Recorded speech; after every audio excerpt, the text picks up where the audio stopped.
बिल्कुल पूरा कलेगला नमस्कार इनी नाम मल्तोंदुल्ला बेलकायद गट्टी बोलंतरी बेल दाराई ಬೆಲ್ಲ ಬೊಕ ಪೆಲಕಾಯಿ ಇತ್ತೆ ಒಟ್ಟಿಗೆ ಬಂತದ್ದು ಕಡಿಯೋಡು ಬೆಲ್ಲನ ಪೆರೆಸದ್ದು ಪಾಡೋಡು ಇತ್ತೆ ನಮ್ಮ ಮಿಕ್ಸ್ ಮಂತೊಂಡುಲ್ಲ ಇತ್ತೆ ನಮ್ಮ ಪೆಲಕಾಯಿನ ಮಿಕ್ಸಿಗೆ ಪಾಡೊಂಡುಲ್ಲ ಇತ್ತೆ ನಮ್ಮ ಪೆಲಕಾಯಿನ ಮಿಕ್ಸ್ ಮಂತೊಂಡುಲ್ಲ ಇತ್ತೆ ನಮ್ಮ ಅವು ಮಿಕ್ಸ್ ಮಂತೊಂಡುಲ್ಲ ಇತ್ತೆ ನಮ್ಮ ಚೂರು ಉಪ್ಪು ಪಾಡೊಂಡುಲ್ಲ ಈ ಕೊಂಚೂರು ಏಲಕ್ಕಿ ಪಾಡ್ಲೆ ಇತ್ತೆ ಒಂಚೂರು ಎಣ್ಣೆ ಪಾಡೋಡು ಒಂಚೂರು ಅದು ಜಾಸ್ತಿ ಇತ್ತೆ ಎಣ್ಣೆ ಗಾರ್ಲೆಗನ ಎಣ್ಣೆಗೆ ಬುರ್ಪುನಿ ಎಣ್ಣೆಗೆ ಗಾರಿಗೆ ಏನು ಬುರ್ಪುನಿ ಇತ್ತೆ ಪೆಲಕಾಯ್ದ ಗಾರಿಗೆ ರೆಡಿ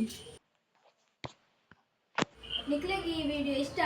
ಲೈಕ್ ಮನ್ಪುಲೆ ಶೇರ್ ಮನ್ಪುಲೆ ಬೊಕ ಸಬ್ಸ್ಕ್ರೈಬ್ ಮನ್ಪುಲೆ ಬಾಯ್ ಬಾಯ್.